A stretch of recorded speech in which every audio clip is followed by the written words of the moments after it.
It's been a while since I've done a book review on this podcast, and that's mainly because a lot of the books that I've been reading lately have been nonfiction, and I just didn't think y'all would be all that interested in it. But since I have recently decided to admit that y'all are right, and one of my series is actually a romance series, and I'm going to get more into doing romance writing for that series, I decided I needed to read more romance novels.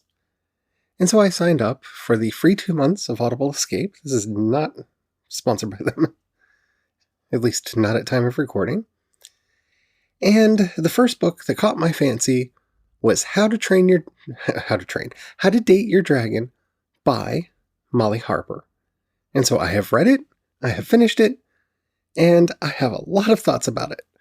So let's talk about it on today's episode of Project Shadow.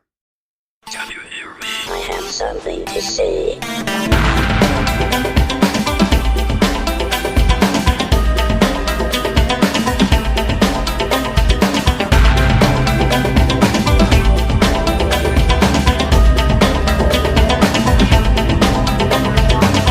Project Shadow starts now. Alrighty, hello everybody. How are you doing today? My name's Charlie. You might know me better as sci-fi fantasy writer C.E. Dorset. And yeah, today we're doing a book review of a romance novel, of a supernatural kind of fantasy kind of romance novel. But before we get into all that, if you haven't already, please do take a moment to rate this podcast in whatever app you're listening to me on. It really does help out a lot. It tells the algorithm to share the podcast with more people. The more people that listen, the bigger the community. The bigger the community, the better the chance we have of actually communicating with each other. And after all, that's why I do this in the first place. Alrighty, so I will be honest with you. I saw this book when I was looking through the Audible Escape titles and decided, yeah, that's my first one. That's my first one for two reasons. One, and you'll notice if I'm not careful, I'm going to say this over and over again. I love How to Train Your Dragon and How to Date Your Dragon. That's beautiful. It's a beautiful little play on words there. And it's brilliant. Wonderful title. Caught my attention right off the bat. And, I kind of write a romance, dark fantasy, urban series that has dragons and other kinds of supernatural critters in it. And well, I thought that it would be interesting to see how other people are writing that. And so I picked it up. I listened to the audiobook, and I'm glad that I did, because, my life's been hectic, and I just don't have time to sit down and read the way I want to. And thank God for audiobooks, for giving me the opportunity to actually get some reading done. So the book is about Gillian Ramsey, who works for the League of Interspecies Cooperation. She is an anthropologist, and they sent her down to Mystic Bayou to find out how everybody's getting along down there, because they all appear to be getting along real well, and that's not all that common.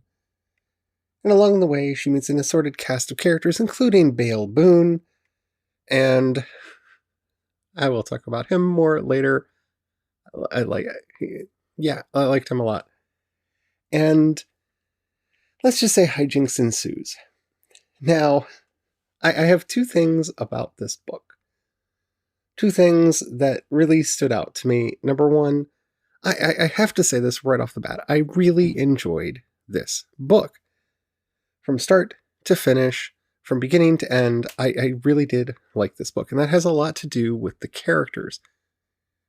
Everybody that we met was interesting. All of the characters were fun.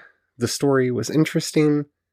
The world was more interesting than it was given time to really flower into being. I'm hoping in reading the other books in the series, which I've got queued up, Love and Other Wild Things next, which is the next book in the series. I'm hoping that we'll get more into the universe and really get to explore it more. But I really liked the characters. The love story worked for me. I have one major problem with the love story, and that's that the love scenes often begin with Gillian removing Bale's length from his trousers, and I don't find that term enticing at all. And I'm as queer as they come. I have no problems with, talking about a male member, but reading this book led to a very long discussion with a bunch of friends of mine about how there really aren't any good, sexy terms for the male body part. And there aren't. And that is a problem. And I don't know that it's a problem that I should expect any one author to be able to fix. It's probably not something I'm going to be able to fix in my own fiction. It's a problem. But beyond that, the naughty scenes were naughty. I bought the relationship between our characters. Bial's revelation at the end of the book of his true name was wonderful. This book made me laugh a lot. And it's not that it's necessarily a rom-com, because it does have kind of a murder mystery side plot. But I found this book extremely. If this book has a flaw, it's that the murder mystery side story, it really felt like a side story. I get it. It's a romance novel. The book is primarily about the romance. And yes, the book spends most of its time explaining Jillian and Baal and their relationship and who they are and what they want and all that. But I think the murder mystery was so interesting on the side. I wish we had spent more time with that, especially in Baal's point of view chapters. I wish we would have had more time seeing him be sheriff. We do get some of that, but a lot of it, again, deals with the romance plot. And that's not horrible. That's not a bad thing. Like I said, I'm kind of new to modern romance, and that may just be something I have to get used to. But to me, this would have been a much more interesting, longer story if we would have spent more time with the characters and got to know the world better and really get more into that murder mystery thing. But that doesn't take anything away from the book. I was really happy when I got to the end. I thoroughly enjoyed it. I think it's one of the best bad things you can say about a book, in a way, is I wish we would have spent more time there. Especially at the pie shop. Especially at the pie shop. And if you haven't read the book, you don't know what I'm talking about. But especially at the pie shop, I wish we would have spent much more time getting to know, like, the idea of the kitchen witches was such an interesting idea. And maybe it's been explored more in other books that I haven't read, but I wanted more time there. I wanted to get to know the surrounding characters more. And yeah, I think that goes to the success of the book, because the story the book tells is perfectly fine. It's a good story. It was enjoyable. And like I said, I really, really, really liked it. It's got a 4.6 with 10,842 ratings on Audible right now. That's amazing. And it earned it. Like, it deserves it. Like, it really does. The story itself has a 4.5 out of 5. And yeah, the performance has a 4.6 out of 5. And I have to say, while I'm in the initial review portions of this, Amanda Riccone and Jonathan Davis, who did the voice work, who actually read the book, they did a really good job. They really did. I enjoyed them. And as much as I enjoyed Jonathan Davis's deep, deep voice when he was narrating for Baal, there was something about the way Amanda Riccone did Baal's voice in her chapters when she's reading the Jillian POV chapters that I actually kind of found him, in an odd way, a bit more sexy as voiced by the feminine narrator than when voiced by the male narrator as himself. And I think that has less to do with the acting than the personalities.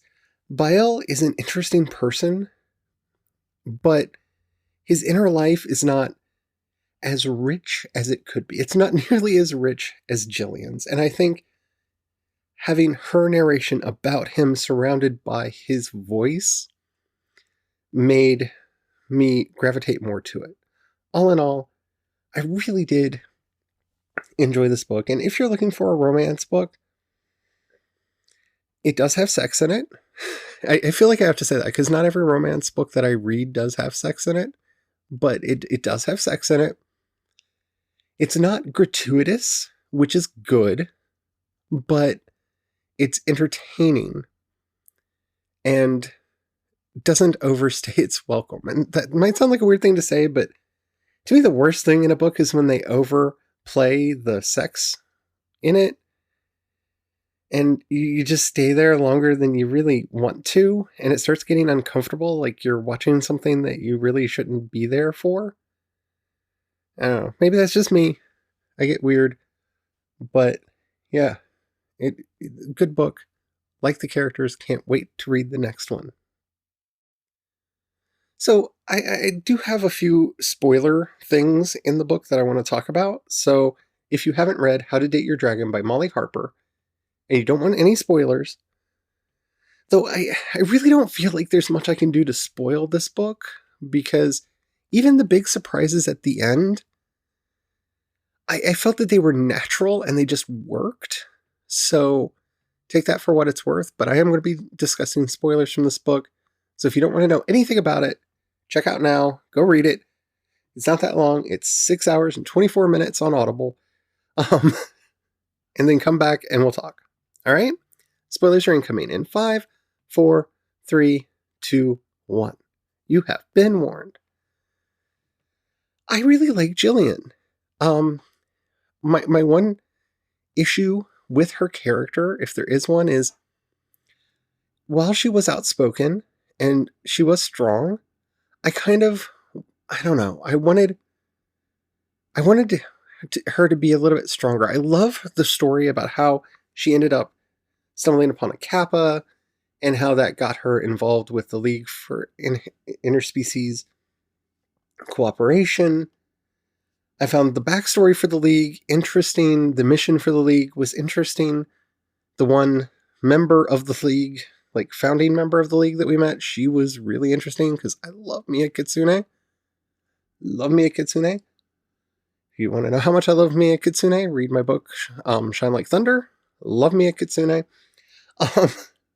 But at the same time, I wanted her to, I don't know, be more outspoken. While she's not a damsel in distress, even when she is kidnapped at the end of the book, I don't know. I think it goes back to really wanting more of the mystery in this book, and maybe that's just a flaw in me as a reader rather than a flaw in the book, that she knows that the people that she's going to meet are being killed and mutilated. And while she does take some actions to investigate and take some actions to try to find out more, I don't know. I wanted her to sneak off more and find out. I guess I just wanted, maybe this is because one of the reasons why I got this book was when I saw it took place in Louisiana, I thought to myself, oh, I like a lot of books that take place in Louisiana. I love the Sookie Stackhouse novels. I love like the Anne Rice vampire novels. I've read a lot of books that take place in Louisiana, and I've always tend to enjoy them. And maybe I wanted her to be a bit more Sookie Stackhouse than she was, and that's unfair to both Jillian and the author of the book, because this really is a straightforward romance, and I can't say that too much. The focus of the story really is the relationship between Jillian and Bale. And as strong as that is, and as much as I enjoyed it, I don't know. I wanted something. I think it's more my expectations going into this book that are making me feel like there was something missing there, because, like I said, I'm not, it's not common that I read romance novels, and this is a novel. This is kind of my first foray back into modern romance. And so the fact that I've read a lot of mystery novels or other kinds of novels that have romance in it, that made me want more of the other elements than are in here. Like, I'm fascinated by the bureaucracy of the League, and it's my world building tendency more than anything that's making me have any kind of hesitation from being just really completely in on how good this book was, how entertaining this book was. And that's not Molly Harper's fault, and that's not the book's fault. I am a sucker for world building, as you all know. I am a sucker for, really in-depth settings. And this may not be the genre for me to get those. And I think that's going to be interesting to see how my romances go over, because there will probably be a lot more of that in them. So I am curious. Having said all that, Bael. Bael is an interesting character in that I like the drama with his family over whether or not he is going to be an inheritor of his grandfather's hoard. I do want... See, I'm just going to keep going back to this. I wanted more about his father. I wanted more about his parents. I wanted more backstory there. But again, that's just, I don't know that I've ever, with the exception of like Tolkien or Herbert, I don't know that I've ever been satisfied with backstory in a book. So, do weigh that when you're hearing me talk about wanting more backstory. But his relationship with everyone in town, including his evil cousin, who is evil but not that evil. It worked. It all worked really, really well. To the point where, like, the moment that I realized I wanted so much more about his father is at the very end of the book. And remember, you've been warned about spoilers, where he reveals to Gillian his true name, and his true name is Dave. And first of all, I laughed. I loved it. I loved his explanation. Who's going to expect a dragon's true name to be Dave? You're going to expect it to be like Gragthar, the lightning taker, Yeah, you kind of do expect that, and I was kind of expecting that, especially with a name like Bael. I was expecting him to have some very elaborate, name. And it really did work for me, that reveal that his real name was Dave. But at the same time, it was like, man, I want to know more about his father. I want to know more about his mother. What kind of a person was his dad that he not only had this relationship with a mortal, but decided to give the true name to his kid of Dave. I wanted more. And again, I think that's high praise for a book. Anytime you read a book and you just want more, but not in a, like, it left me hollow and it just needed to have more. No, I really enjoyed this book and I just wanted more. I wanted it to go on so much longer than it did. Okay. Lastly, we have to talk about Gillian becoming a phoenix. Oh, I had feelings about this. Mainly because it happens right at the end of the book. And I'm hoping that we're going to pick this up in the next book, and we're going to learn more about that in the next book. Because, yeah, I need to know more about that. How is that gonna work? How is that gonna play out? Because, she's a phoenix now. And yeah, next, give me more. And of course the book's over by that point. And it's a wonderful little way to get me hooked into the series and get to see more of it. Danica Teal is going to be the main character apparently in the next book. And of course she's going to have a relationship with Zed, which I can't wait for. I loved Zed.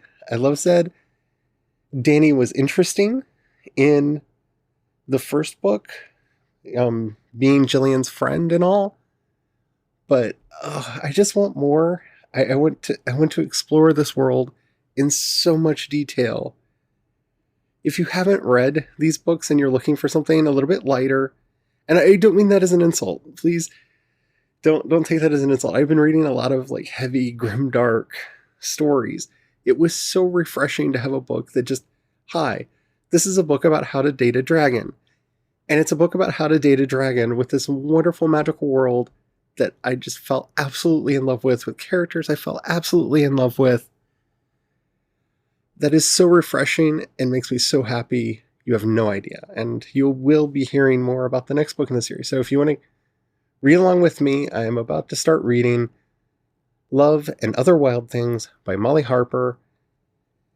So if you want to get that, I don't know when I'm going to have it finished, but yeah, that's going to be the next book that I do this for.